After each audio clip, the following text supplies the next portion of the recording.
Moorlands Radio Sport, in association with Leek Building Society. Welcome to Draycott Racket and Sports Centre in the Staffordshire Moorlands, just outside the village of Creswell, just past Blythe Bridge, very much a part of SMDC's area. And we've come, because it's Wimbledon fortnight, to have a look at the tennis club and the way it operates. But we're going to do things slightly differently on Moorlands Radio Sport, because actually we're going to introduce you to a brand new game, a game that's really sweeping the nation. It's called Padel. I first saw Padel 25 years ago in the Canary Islands, and I mistakenly thought it was a training aid for junior tennis players. Draycott are very, very innovative in the way that they go around their business, and their chairman Mike Heath has been instrumental in bringing indoor tennis facilities to Draycott, the first indoor Staffordshire, and he's gone and done it again with two brand new paddle courts installed at Draycott, headed up of course by Mike Heath and the tennis club here, and it is a fantastic facility. So without further ado, we're going to speak to Mike Heath, and then we're going to show you the game of paddle, and if you're very, very lucky or unlucky, depending on the way you look at it, you might even see me play. So we're joined by club chairman Mike Heath. Mike, well, I used to be a member here, tennis player here, but what a massive change for this club in the many years since I've been down here. Yeah, I think we've done quite a lot, Tony. You certainly have. I mean, it's got 4 outdoor courts these days, tennis courts, 4, two indoor, yeah, 2 paddle courts, 1 squash court, 1 badminton court, a spinning studio, a fully equipped gym. I mean, is there any more you can do here? We've got a bar. We've certainly got a bar. Well, we've had many nights in those bars, but full disclaimer. Mike, tell us about Padel, because you were the first tennis club in North Staffordshire to get 2 indoor tennis courts. You've gone and done it again with the paddle courts. Yeah. Tell us how it came about. It's a bit of a long story.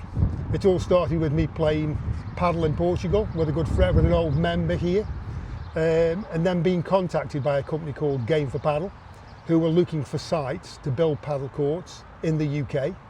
I think at that time there was probably between 20 and 40 courts in the UK, and the sport has been expanding rapidly throughout the world, and they wanted land to build courts on, so we've done a joint venture with them, which started in 2019. So 6 years in the making then?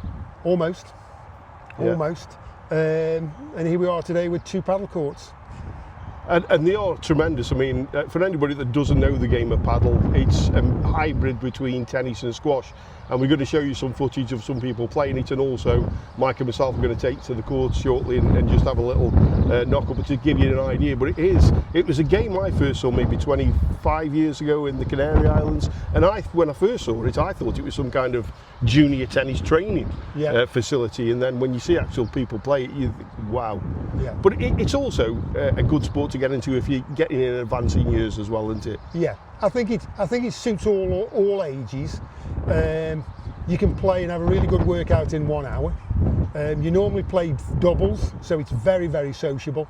The skill level is, at the lower level when you play, is quite easy to pick up. As you get more and more advanced, you need more coaching, but it's much easier to pick up than tennis, much easier to pick up than squash, and it is a cross between the two.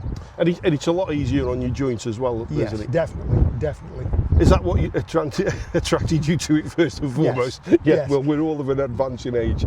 What do you think it's going to do for Draycott Sports Centre? I mean, obviously, across North Staffordshire, if there's anybody interested in taking up this fantastic game, this is the place they're going to come to, isn't it? Yeah, hopefully that's it.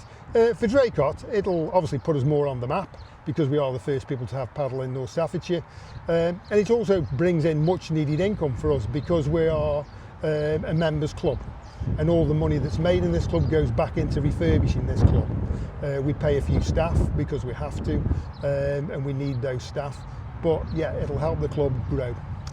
And that's an important thing, isn't it? Because a lot of people look at clubs like this and think there's a certain amount of public money that go into it, and that's not the case. It's like golf clubs and tennis clubs up and down North Staffordshire. They're self-funded, but there's some good coaching that goes on here for all ages as well, isn't it? Yeah. You know, we've got a really good coach from South Africa called Trent Stirk, who's probably got around 60 to 80 children playing tennis now. We rent part of the building to a company called Tatsu, who do jiu-jitsu, and they've got a number of kids. And then we also have a dance school here called Garland and Pierce, who do from 2-year-olds up to adults all forms of dance. You know, tap, ballet, they do it here now. Let's dispel the myth, because a lot of people think it's an elite sport, tennis, golf, paddle now, squash and that kind of thing. But actually, if you want to bring your children down to try it, it's relatively cheap as well, isn't it? Yeah, it's extremely cheap. We're not expensive here at all.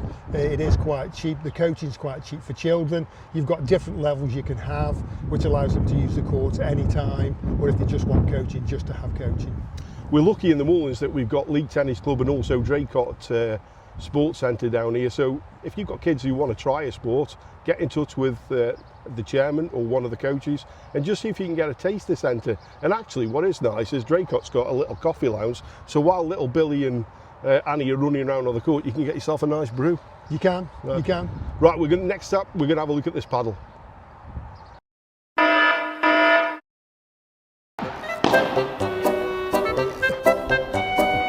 You're expecting the ball to come on to you.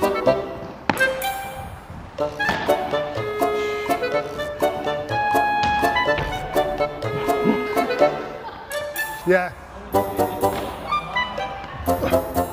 Good save. Good save. 6-2. Shall we switch up? That was a wrong good. Oh, sorry.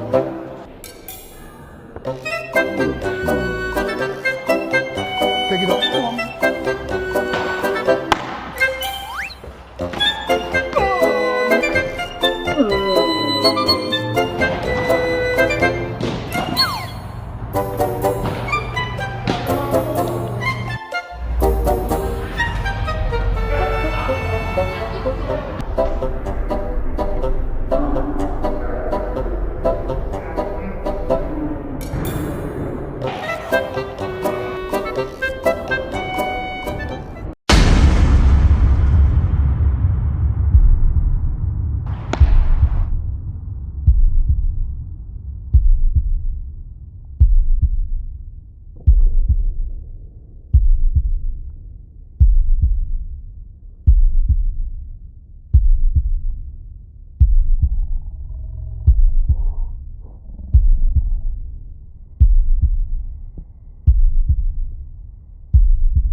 Well, I really hope you enjoyed that, and I hope you had a good laugh at my lack of ability. It's a long time since I've picked a tennis racket up, never picked a paddle racket up, but it's a game that I'm definitely going to come back and try. It's great fun. It's not so hard on the joints, although I will let you into a little bit of a secret. During the second set, I had terrible cramp in my left bum cheek, but less said about that, the better. This facility, it's a joint venture between Game for Padel and Draycott Sports Centre. And I have to say, the club are very, very grateful to Staffordshire Moorlands District Council for the help that they've given them. They've put a brand new accessibility ramp in to get down to the paddle courts, and also that ramp can be used to get into the indoor tennis courts as well. And Draycott are really, really big on inclusive sports. So if anybody needs accessibility, wheelchair tennis, anything like this, you need to find a tennis club like Draycott where you can get court time, and they'll help facilitate that. So if you're not too busy over the rest of Wimbledon, and everybody during Wimbledon comes down and quite likes a game of tennis, get yourselves down, try the facilities and introduce yourself to the game of paddle. I think I'll get back to buying Dave Stringer's beer at the cricket from here on in. My paddle career we put on hold for a couple of months, but I'll definitely be back to try it.